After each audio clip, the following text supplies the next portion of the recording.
La pluie tombait sur les vitres du Penthouse comme des lames fines et glacées. À l'intérieur, tout respirait la perfection, les murs d'un blanc pur, les meubles taillés dans le marbre, l'odeur du café brûlant qui montait lentement dans l'air. Camille Dervaux, PDG du groupe Orialis, fixait le skyline de Paris, les bras croisés, ses talons résonnant sur le sol de pierre. Ses yeux brillaient d'une résolution étrange. « Thomas » dit-elle d'une voix basse mais tranchante. « Ferme la porte. » Le jeune concierge, costume trop grand pour lui, obéit sans un mot. Il savait que quand Madame Dervaux parlait ainsi, il valait mieux ne pas poser de questions. Il la regarda, un peu nerveux, alors qu'elle s'approchait lentement de lui, chaque pas mesuré, chaque respiration calculée. « Vous m'avez rendu service plus d'une fois, Thomas. Discret. Loyal. Je peux compter sur vous. »« Bien sûr, madame. » Elle détourna les yeux vers la fenêtre, les mains serrées. Le ton changea. Moins autoritaire. Plus tremblant. « J'ai besoin de vous pour quelque chose d'extraordinaire. » Thomas sentit son cœur se resserrer. Il savait que ce mot, dans la bouche de cette femme, n'annonçait jamais rien de banal. « Dites-moi, madame. » Elle se retourna, le fixa droit dans les yeux. « J'ai besoin que vous me rendiez enceinte. » Le silence tomba, brutal. Même la pluie sembla s'arrêter. Thomas cligna des yeux, croyant à une plaisanterie. « Pardon ? Vous avez bien entendu. Ce n'est ni un jeu, ni une folie. C'est une nécessité. » Elle s'avança encore, si près que Thomas sentit son parfum, un mélange de jasmin et de fer froid. « Sans cet enfant, je perdrai tout. Mon visa, ma société, mes investissements à New York. On m'a refusé le renouvellement. Ils veulent que je prouve une stabilité familiale. C'est ridicule, mais c'est la loi. » Thomas recula d'un pas, cherchant ses mots. « Madame, je ne comprends pas. Pourquoi moi ? Vous pourriez. Parce que vous êtes le seul en qui j'ai confiance, coupa-t-elle sèchement. Et parce que vous n'avez rien à y gagner. C'est ce que je veux. Pas de chantage. Pas de sentiment. Juste, un contrat silencieux. » Elle posa sur la table un dossier. À l'intérieur, des papiers officiels, un chèque déjà signé. Une somme que Thomas n'avait jamais vue de sa vie. Il sentit sa gorge se nouer. L'argent. La peur. L'honneur. Tout se mêlait. « C'est insensé, murmura-t-il. »« Oui, répondit-elle doucement. Mais parfois, les femmes puissantes doivent faire des choses insensées pour survivre. » Un éclair fendit le ciel. « Réfléchissez. Vous avez jusqu'à demain. » Elle se détourna, ramassant sa veste. « Et Thomas ? Si vous acceptez, plus rien ne sera comme avant. » La nuit suivante, Thomas n'avait pas dormi. L'image de Camille revenait sans cesse, son regard dur, son allure d'impératrice blessée. Il pensait à sa mère malade, à son loyer en retard. Et au chèque. Le lendemain, il se présenta au Penthouse, costume repassé, visage fermé. Camille était là, en robe noire, un verre de vin à la main. « Vous êtes venu ?» dit-elle simplement. « Oui. » Elle posa le verre, le regardant longuement. « Alors, vous acceptez ?» Il hocha la tête. Un mince sourire traversa ses lèvres, mais ses yeux, eux, restèrent tristes. « Très bien. » Elle s'approcha. Lentement. Trop lentement. Ses doigts tremblaient légèrement lorsqu'elle effleura la main du jeune homme. « Ce ne sera pas facile. Ni pour vous, ni pour moi. Mais après ça, tout s'effacera. Vous comprendrez ? » « Oui, madame. » Elle ferma les yeux un instant, comme pour se donner du courage. Puis, sans un mot de plus, elle prit sa main et l'entraîna vers la chambre. Les jours suivants furent étranges. Le Penthouse, d'ordinaire rempli d'appels, de réunions, de vie, était devenu silencieux. Camille ne sortait presque plus. Thomas venait discrètement, toujours à la même heure, comme un fantôme qu'on ne devait pas voir. Mais un soir, quelque chose changea. Camille pleurait. Assise sur le rebord du lit, un test de grossesse à la main, elle tremblait. Thomas entra, s'arrêta net. « Madame ?» Elle leva les yeux. Ses joues étaient mouillées, mais un sourire timide se dessinait. Ça a marché. Il resta figé, incapable de parler. Elle se leva, marcha vers lui, le regard brillant. « Vous m'avez sauvé, Thomas. Vous ne savez pas à quel point. » Il voulut répondre, mais sa gorge était trop serrée. Elle posa une main sur sa joue. « Merci. » Ce soir-là, il comprit que tout avait changé. Pour elle. Pour lui. Les semaines passèrent.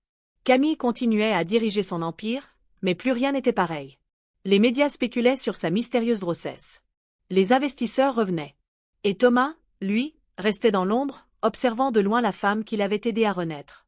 Un soir, elle le fit appeler. « Venez. » Elle était sur le balcon, la main sur son ventre arrondi. Le vent faisait voler ses cheveux. « Vous savez, » dit-elle sans se retourner, « j'avais promis que ce serait un contrat froid. » Mais, elle se tut. Thomas s'approcha doucement. « Mais quoi ?» Elle se tourna, les yeux humides. « Je crois que j'ai menti. Leurs regards se croisèrent. Longtemps. Trop longtemps. Et dans ce silence suspendu, quelque chose d'interdit, d'inattendu, naquit entre eux. Avant qu'il puisse dire un mot, elle posa un doigt sur ses lèvres. Ne dites rien. Pas ce soir. Puis elle s'éloigna, disparaissant dans la nuit, laissant derrière elle le parfum du jasmin et une phrase qui résonnait encore dans l'air. Si quelqu'un apprend la vérité, tout s'effondrera. Et ce soir-là, en bas du building, une voiture noire attendait. À l'intérieur, un homme en costume observait la lumière du Penthouse avec des jumelles. Il murmura. Alors c'est vrai, la PDG cache quelque chose. Il décrocha son téléphone. Préparez un dossier complet sur Camille Dervaux. Et trouvez-moi ce concierge. La voix à l'autre bout répondit. Vous pensez qu'il est le père? Un sourire froid. J'en mettrai ma vie. La porte claqua derrière Camille.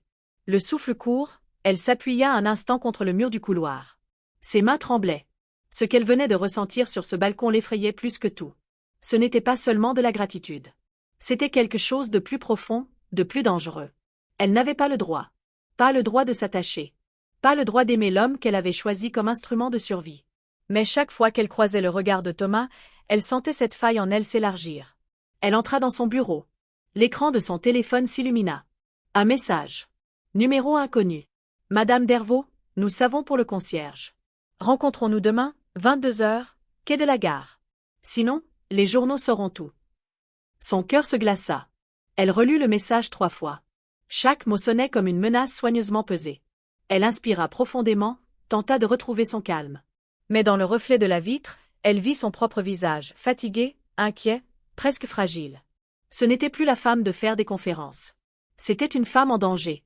Le lendemain, Thomas la vit arriver dans le hall, plus pâle que d'habitude. « Madame, vous allez bien ?»« Oui, » répondit-elle trop vite. « Je dois sortir ce soir. »« Rien d'important. » Il la regarda un moment, hésitant. « Vous mentez. » Elle s'arrêta. « Comment osez-vous ?»« Parce que je vous connais, » coupa-t-il doucement. « Quand vous mentez, votre main droite tremble. » Elle baissa les yeux. Un silence lourd s'installa. « Quelqu'un sait » finit-elle par dire. « Sur nous. » Thomas sentit une décharge froide lui parcourir la colonne vertébrale. Comment ça, sur nous? Un message. Une menace. Ce soir, je dois rencontrer quelqu'un. Il serra les poings. Vous n'irez pas seul. C'est hors de question, Thomas. Vous devez rester loin de ça. Justement, c'est moi qu'il vise. Elle releva les yeux. Il y avait dans sa voix une force inattendue. Ce n'était plus le concierge docile. C'était un homme prêt à se battre. 22h03 quai de la gare. La scène reflétait les lumières de la ville comme un miroir d'encre. Un vent froid fouettait le visage de Camille, dissimulé sous un manteau sombre. Une voiture s'arrêta lentement à quelques mètres. Les phares s'éteignirent. Un homme en sortit.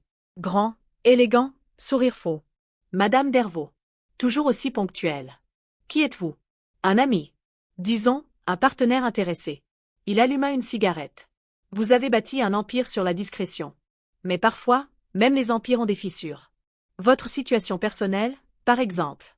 Que voulez-vous? Rien d'exagéré. 10 millions d'euros. Et le silence sera éternel. Elle resta immobile. Et si je refuse? Il haussa les épaules. Alors demain matin, votre photo et celle de votre concierge feront la une de tous les journaux économiques.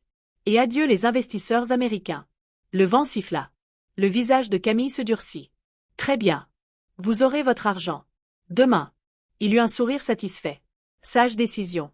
Mais soudain, un bruit derrière lui. Une ombre. Thomas. Il sortit du noir, les yeux brûlants. Vous n'aurez rien. L'homme sursauta, recula d'un pas. Qui êtes-vous pour interrompre? Le coup partit avant qu'il ne finisse. Thomas le frappa au visage, le plaqua contre la voiture. La cigarette tomba dans la flaque. Vous touchez à Madame Dervaux, et je vous jure que... Thomas! Cria Camille. Arrête! Il le relâcha à contre-cœur. L'homme, essoufflé, recula en riant nerveusement. Intéressant, très intéressant. Le concierge protecteur. Ce sera encore plus croustillant dans les journaux. Puis il monta dans sa voiture et disparut. Camille resta là, tremblante. Pourquoi êtes-vous venue? Parce que je vous ai dit que je ne vous laisserai pas seule. Elle le fixa. Son visage dur se fissura. Vous ne comprenez pas, murmura-t-elle. Vous venez de signer notre perte. Le silence tomba. La pluie commença à tomber de nouveau, comme au premier soir. Alors, autant tomber ensemble, répondit-il calmement. Elle sentit quelque chose céder en elle. Elle s'avança, posa sa tête contre son torse, cherchant un abri dans sa chaleur. Pourquoi vous? Pourquoi vous, Thomas? Il la serra doucement. Parce que vous m'avez appris que même les gens sans fortune peuvent aimer comme des rois. Un instant, tout sembla s'arrêter. Le temps, la peur, la pluie. Mais dans la pénombre, un objectif cliqua. Un flash discret. Quelqu'un, caché de l'autre côté du quai, venait de tout photographier. Et ce cliché allait bientôt tout faire exploser. Le lendemain matin, Paris s'éveilla dans une brume lourde, comme si la ville elle-même pressentait un orage. Dans les bureaux d'Orialis, tout semblait calme. Trop calme. Camille entra, lunettes noires sur le visage, robe d'un noir absolu. Ses pas résonnaient sur le marbre tandis que ses employés détournaient discrètement le regard. On aurait dit qu'il savait quelque chose. Lorsqu'elle ouvrit la porte de son bureau, elle comprit pourquoi. Sur son écran d'ordinateur, une notification d'alerte. Camille Dervaux, la PDG au scandale secret, un concierge comme amant était père et son enfant. Une photo s'afficha. Elle, dans les bras de Thomas, sous la pluie du quai. Le flash. Le baiser qu'elle n'avait pas eu le temps d'éviter. Elle sentit le sang quitter son visage. Elle tomba sur la chaise, le souffle coupé. Non, non, non. Elle saisit son téléphone. Appel manqué. Message d'avocat. Du conseil d'administration. Même du ministère. Tous voulaient une explication. Une seule photo, et son empire s'effondrait. Dans l'ascenseur, Thomas serrait les poings. Il avait vu la une sur le grand écran de la réception. Le scandale Dervaux clignotait partout.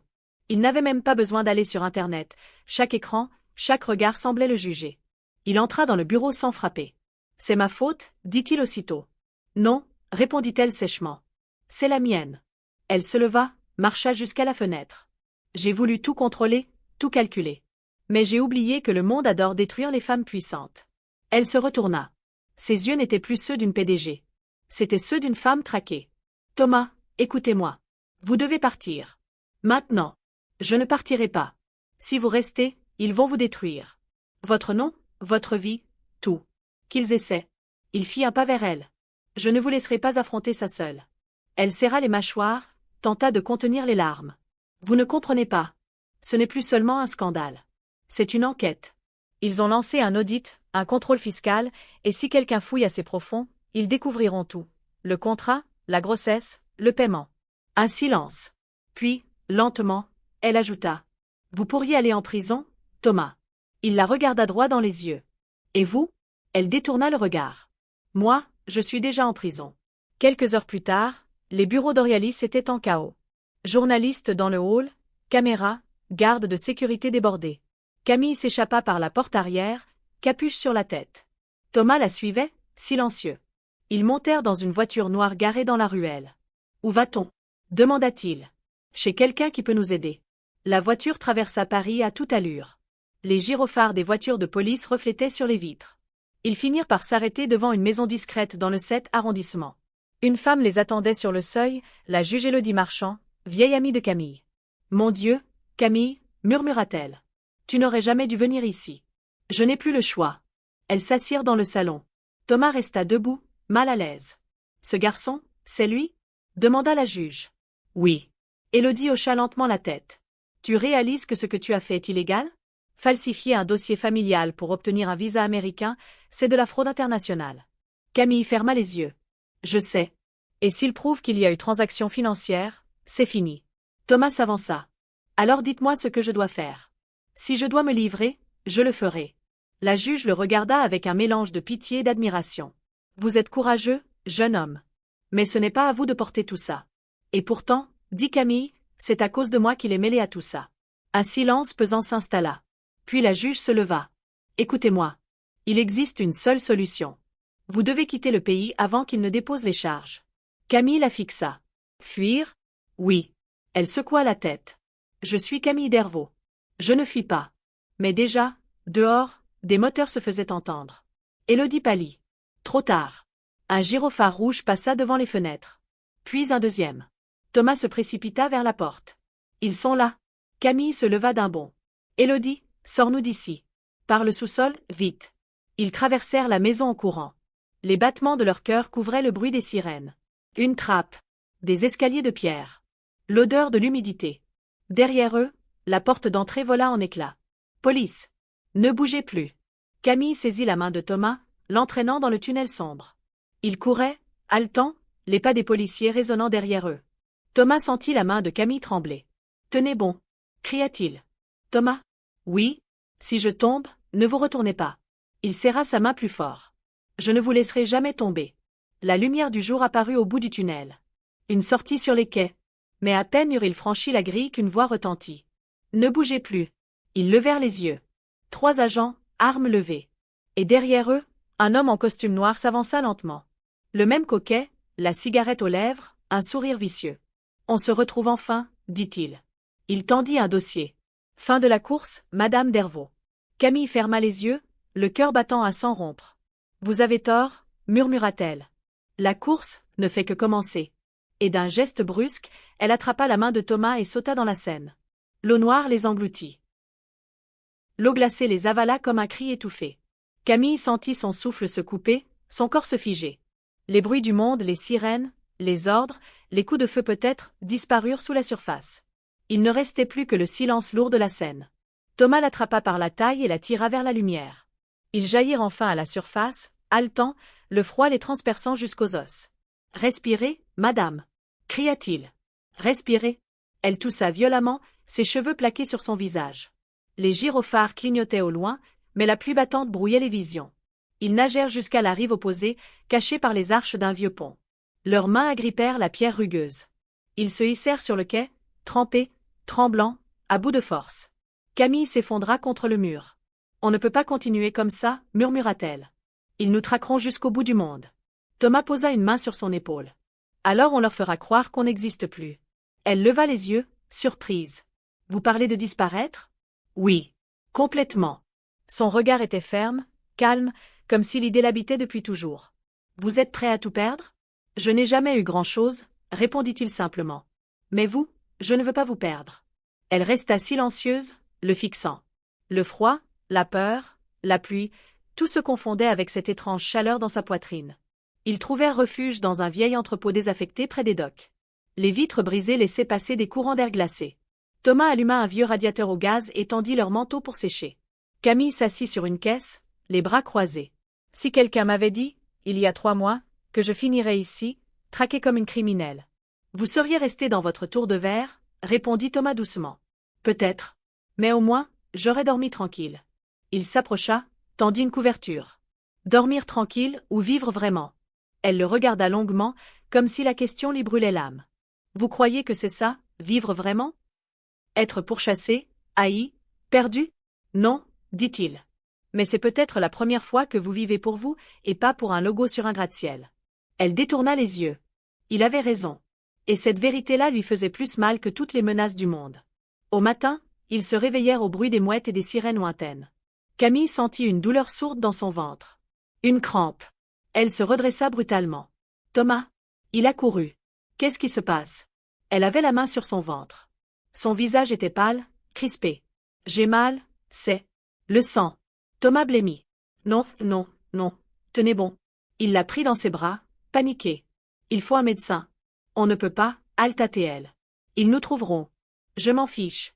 Vous allez mourir. Elle agrippa sa chemise, le regard brûlant. Si vous sortez, ils vous arrêteront, Thomas. Et tout sera perdu. Le sang coulait entre ses doigts. Son souffle devenait court. Ce bébé, c'était ma seconde chance. Ce bébé est vivant, murmura-t-il, plus pour se convaincre que pour elle. Vous allez vous en sortir. Il la coucha sur une couverture, cherchant de quoi la soigner. Il déchira sa propre chemise, fit pression sur la plaie. Respirez, Camille. Regardez-moi. Vous n'auriez jamais dû accepter, murmura-t-elle dans un souffle. Et vous n'auriez jamais dû me choisir, répondit-il avec un sourire tremblé. Un bruit soudain les fit sursauter. Des pas. Des voix. Ils sont par ici. Fouillez chaque entrepôt. Camille tenta de se lever, mais Thomas la retint. Restez là. Non.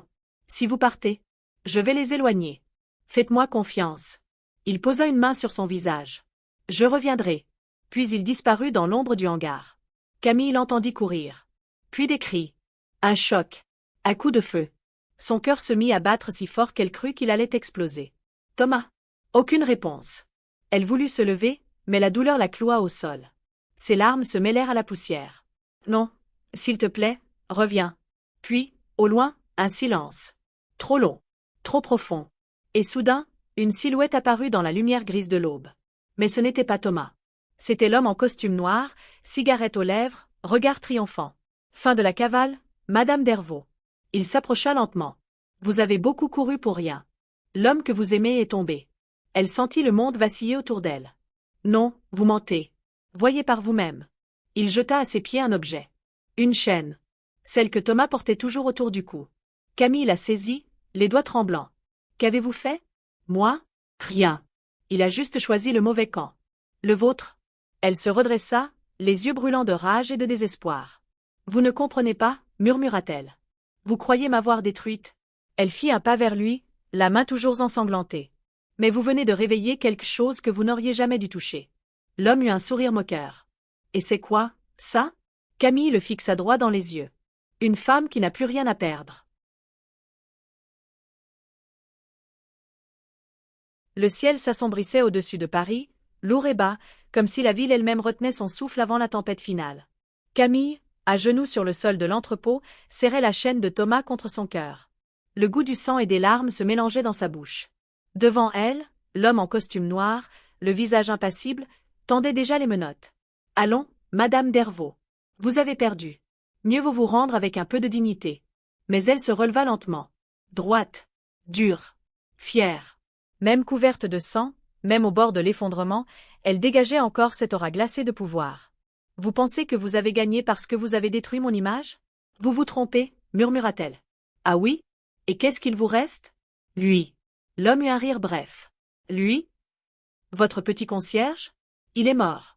Camille leva les yeux. Et c'est à ce moment-là qu'un bruit résonna derrière l'homme. Un pas. Puis un autre. L'homme se figea. Lentement, il se retourna. Thomas. Trempé, blessé, le visage couvert de sang séché, mais debout. Dans sa main, une arme récupérée à l'un des policiers. Son regard n'était plus celui du jeune concierge timide. C'était celui d'un homme prêt à brûler le monde. Vous aviez raison, dit-il calmement. J'ai choisi le mauvais camp. Mais c'est le seul où je pouvais encore respirer. L'homme tenta un geste vers son arme, mais Thomas fut plus rapide. Un tir. Sec. Net. Le corps tomba lourdement sur le béton. Le silence qui suivit sembla durer une éternité. Camille, haletante, regarda Thomas s'approcher. Il jeta l'arme, tomba à genoux devant elle. Vous êtes vivant, murmura-t-elle. Il sourit faiblement. Je t'avais promis de revenir. Elle se laissa tomber contre lui, épuisée, le front contre sa poitrine. Dehors, les sirènes se rapprochaient à nouveau. Il faut partir, dit-elle d'une voix tremblante. Non. Pas cette fois. Il prit son visage entre ses mains. On ne fuira plus. On leur dira tout. Pas pour sauver ton entreprise, pas pour moi, mais pour l'enfant. Elle le regarda, bouleversée. Tu veux dire? Oui. Tu saignes encore, mais le bébé est vivant. Je l'ai entendu, chez le médecin qu'Élodie a appelé pendant que tu étais évanouie. Un instant, tout vacilla en elle. L'espoir, fragile, renaissait dans la poussière. Elle ferma les yeux. Des larmes chaudes coulèrent sur ses joues. Alors, on parlera. Ensemble. Jusqu'au bout. Il hocha la tête. Les portes de l'entrepôt s'ouvrirent brusquement. Des policiers en armes envahirent le lieu. Les faisceaux des lampes les aveuglèrent. À terre. Cria un officier. Thomas leva les mains, puis regarda Camille une dernière fois. Elle lui rendit un sourire fatigué, mais sincère. Un sourire de femme libre. Quelques semaines plus tard. Une salle d'audience. Les journalistes se pressent, les flashs crépitent. Camille Dervaux entre, en tailleur sombre, le ventre légèrement arrondi. Thomas, menotté, marche juste derrière elle. La juge Élodie Marchand prend place. Madame Dervaux, Monsieur Laurent, vous reconnaissez les faits? Camille se lève, la voix claire, sans trembler. Oui, Madame la juge. Nous reconnaissons tout. Mais laissez-moi préciser une chose, je n'ai jamais acheté un homme. J'ai trouvé un cœur qui valait plus que tous mes millions. Un murmure parcourt la salle. Et cet enfant, continue-t-elle, n'est pas le fruit d'un mensonge. Il est le symbole de ce que j'ai appris trop tard, qu'on ne peut pas acheter la vie, ni l'amour, ni la rédemption. Élodie la fixe longuement. Puis, d'une voix calme. Le tribunal tiendra compte de vos aveux. Thomas croise le regard de Camille. Ils échangent un sourire silencieux. Tout est perdu, et pourtant, tout est sauvé. Un an plus tard. Un petit village au sud de la France. Une maison modeste, des champs d'oliviers, le chant des cigales. Camille étend le linge au soleil. Son fils, un bébé aux yeux gris, joue dans l'herbe. Thomas sort de la maison, tenant 2 cafés fumants. Tu sais, dit-elle en souriant, parfois j'oublie qui j'étais. Moi, je n'oublie pas, répond-il doucement. Parce que c'est grâce à elle que je t'ai rencontré.